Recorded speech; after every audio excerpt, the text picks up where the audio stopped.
All right, guys.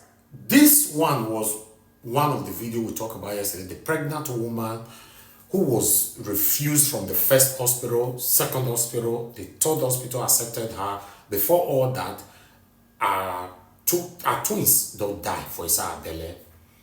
She's going to be narrating this herself from Arise News.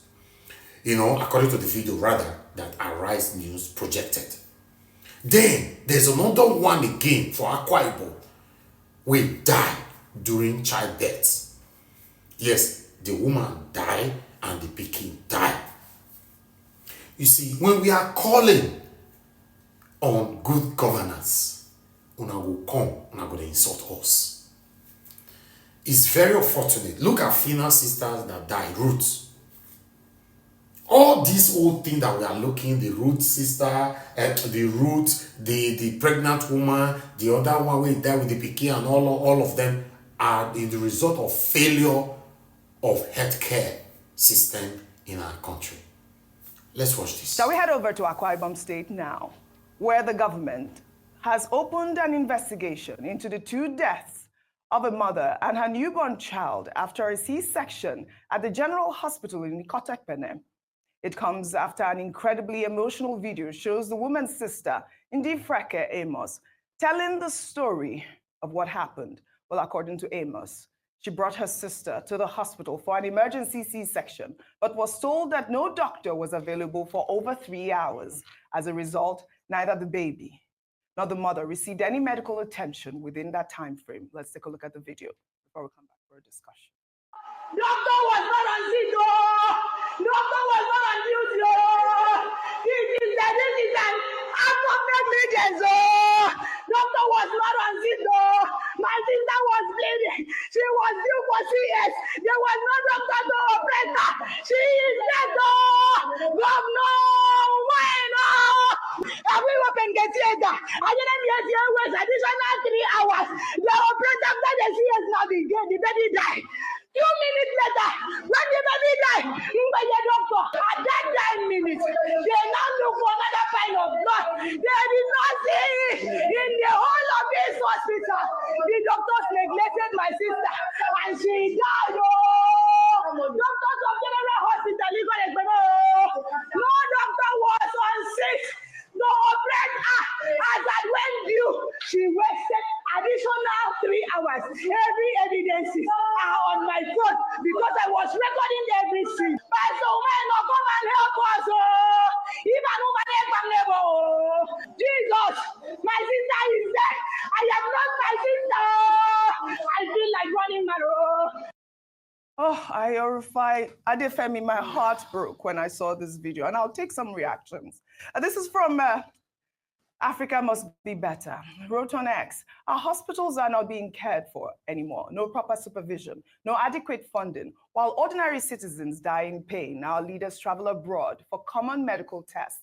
How many mothers and children must we bury before they realize that neglecting our health system is mass murder in slow motion? Well, Mercy wrote, my heart breaks for the mother and her newborn. No one should lose their life waiting for care that should be guaranteed. This is a tragedy that exposes the failures in our healthcare system. Rest in peace, both souls. Well, in a statement, the Akwa Ibom state government said in part, His Excellency Umo Eno deeply sympathizes with the bereaved family and has directed the Honorable Commissioner for Health to immediately set up a high-powered commission of inquiry comprising medical and legal experts to establish the circumstances surrounding this tragic incident and recommend measures to prevent future occurrences. Well, in a similar vein, a woman lost her twins after she was unable to raise 28,000 naira. The woman's journey began after she was spotted by a good Samaritan, Joy Onedeku, walking the streets of Abuja looking for the money. Ondeku offered to help, paying the 28,000 naira and even bought items for the twins. Unfortunately, Ondeku's kind gesture came too late. The woman's babies had already died in her womb and showed signs of decay upon delivery. God knows the best. Please. I'm so sorry. Well, I can't think that I will see you out my spirit. I'm so sorry. No, it's okay. It's okay.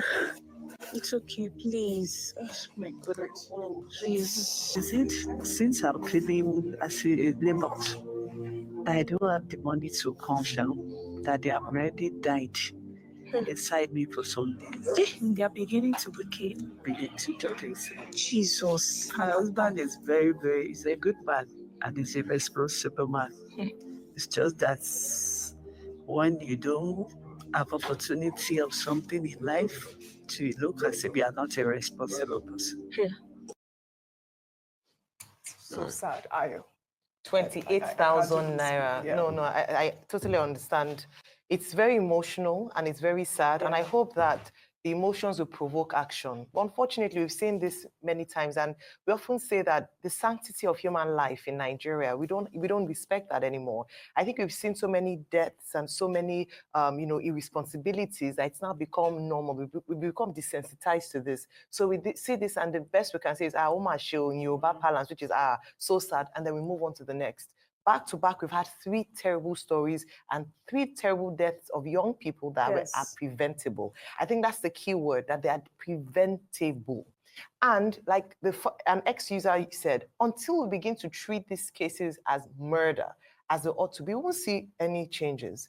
For instance, in the healthcare service, the doctors who were derelict in their functions, who were not available, or whoever the manager was, ought to face court actions for negligence of duty that led to death in the cases that we identified, especially in the case in Akwa Ibom, where they said that there was no doctor on call. They called many times. That was a preventable death. And sometimes for family members who lose loved ones in these circumstances, it is more painful. It is more sad. Now, looking at the Nigerian picture as a whole, it is sad that the UN says Nigeria accounts for over a quarter of the world's maternal mortality deaths in a year. In fact, Nigeria has the highest number of maternal mortality deaths around the world. 1 in 100 cases of maternal mortality happens in Nigeria. We are killing our future. We are killing our women. We are killing the very fabric of who we are as a people in terms of our family. There are lots of things that can be done, and we've said it. Last week, we talked about let's call a state of emergency on the economy, on education, even on health. Let us call a state of emergency on the nation as a whole, because even in politics, you see that a state of emergency has to be called. Food security, we need to call a state of emergency. The Minister of Health is doing a lot. In fact, last year, he launched the Maternal Mortality Reduction Innovation Initiative, November of 2024. But in response to the high rate of deaths that are preventable, particularly maternal mortality deaths. But we can see that it hasn't yet affected, the effect of it hasn't been felt. I'm glad that we're taking action towards this. But I believe that if we're not careful, the state of our healthcare will be comatose. We'll continue losing people because of money, poverty levels, and because of the responsibility of people who are supposed to manage the healthcare of our nation. It's very sad. I mourn with those who have lost their loved ones. And I thank all those who in their magnanimity have given money out of their private funds to look after people. It's a sad story to be a woman in Nigeria. And you go into the labor room praying because anything can happen. This is not the case in other parts of the world. We've normalized bad things and we need to fix it. This is good. Thanks for sharing that, Rufai. So the question is, why will a woman even look for 28,000 to get into hospital if we have a system where we have insurance, where people can, whatever means, buy insurance over a period of time and should be able to cover childbirth? So that's where you see that we have a dysfunctional medical system. As long as you still have out-of-pocket payment where you can still put money out and you don't have insurance, then nothing will work. Insurance for the poorest of the poor. The state governor that is now saying he's sad about what happened on high-power delegation, are they telling us that till today, they don't know the names of the doctors that are supposed to be on duty and they should be called out and shamed? And at this point in time, NMA should be thinking of sanctions against those doctors. Yeah, they said they will investigate. So hopefully after the investigation, we'll bring it up. Yes. Every hospital has a chief medical officer or a director. Every ward shift has a roster. Yes. There are doctors on that roster. Absolutely. By today, we should be hearing that actions had been taken.